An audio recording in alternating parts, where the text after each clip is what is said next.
Muy buenas noches, amigas y amigos de Primer Plano. Vamos a empezar el programa de hoy con el tema de la crisis económica en cuanto está pegando fuertemente en los municipios de México. Se supone, y hoy lo destaca muy claramente el Universal en su primera plana, que el 95% de los municipios ha sido afectado por una reducción el primer semestre del 21.3% de los ingresos en relación con las participaciones federales, como se llaman. Esto ha traído una reacción muy fuerte y se explica claramente por varios factores: la baja en los precios del petróleo, donde se derivan algunas participaciones menos, la baja en en el turismo, etcétera, en fin, la falta de ingresos de México y la reducción del crecimiento, y por otra parte la reducción en la captación de ingresos fiscales. Y ha habido una reacción muy fuerte de algunos municipios, en particular el presidente municipal de Zacatecas amenaza con empezar a hacer manifestaciones, cancelar algunos servicios que no pueden ser cubiertos, despedir mucha gente.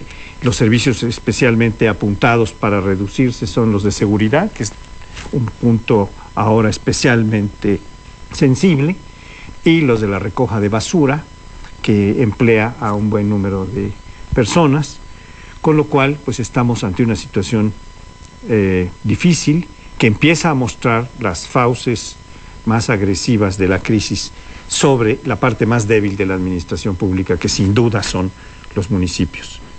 Hubo un tiempo en que el gobierno federal era el que tenía el grueso de los dineros públicos, y los gobiernos de los estados una minoría, eran como 2/3 para uno y 1/3 para el otro, y dentro de ese para los municipios era una cosa chiquitita.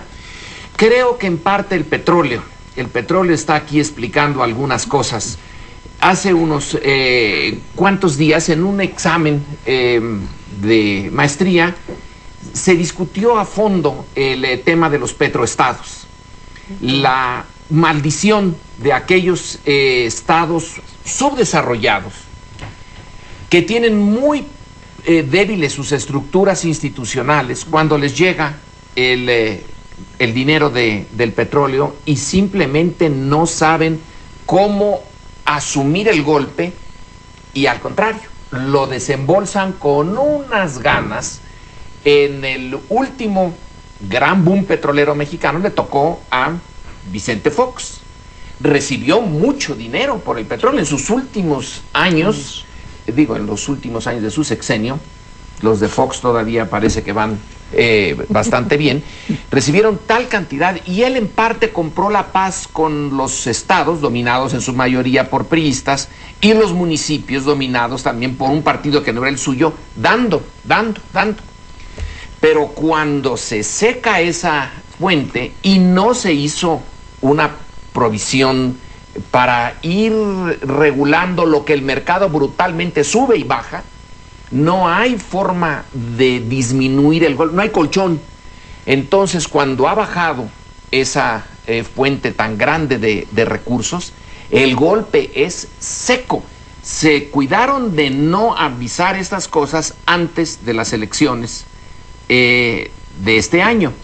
Pasadas las elecciones viene la cruda realidad, y realmente nadie sabe cómo le vamos a hacer para resolver este problema, producto en parte de que fuimos un petroestado o somos un petroestado todavía. Pero la curva de cuánto ingresan los estados para las arcas de la nación se mantiene estable. Entonces, la federación sigue cobrando más del 93% de los impuestos, ¿sí?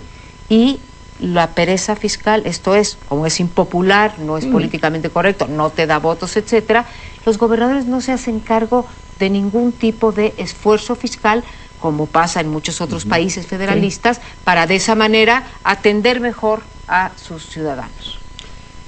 Una cifra que vale la pena tener en cuenta viene de la Auditoría Superior de la Federación.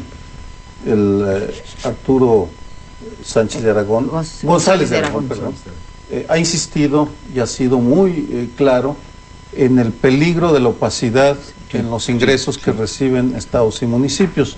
Él habla de aproximadamente el 50% de los ingresos de estados y municipios que son opacos, que no rinden cuentas.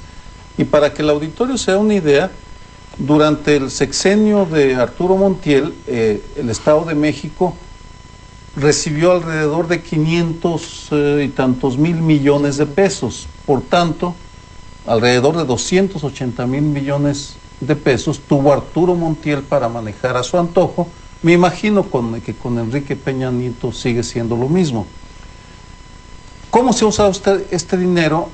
Parte no sabemos, pero lo que conocemos es preocupante porque se ha ido o a aumentar los salarios de la alta burocracia de estados y municipios, o para comprar suburbans, por ejemplo. Ya hay varios ejemplos clarísimos, con muy pocos recursos a los proyectos sociales. Es decir, el dinero del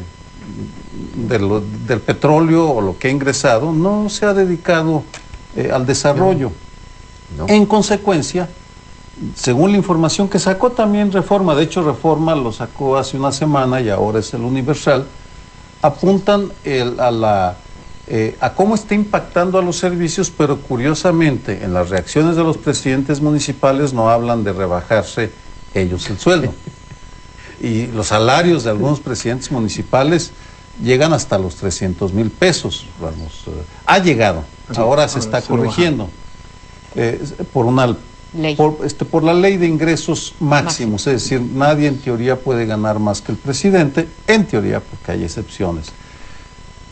La pregunta, y lo planteo como asunto a futuro, es ¿cómo va a impactar esta realidad políticamente? Porque la sociedad ahora sí se va a ver afectada directamente y no va a haber campañas electorales para llevar despensas o regalos, sino que va a golpear con brutalidad a una sociedad a sociedades que ya están golpeadas de muchas otras maneras. En consecuencia, si ya hablábamos de una crisis de seguridad, una crisis económica, ahora tenemos que incorporar una crisis en los servicios municipales que, créanme, va a tener repercusiones terribles en todo el país.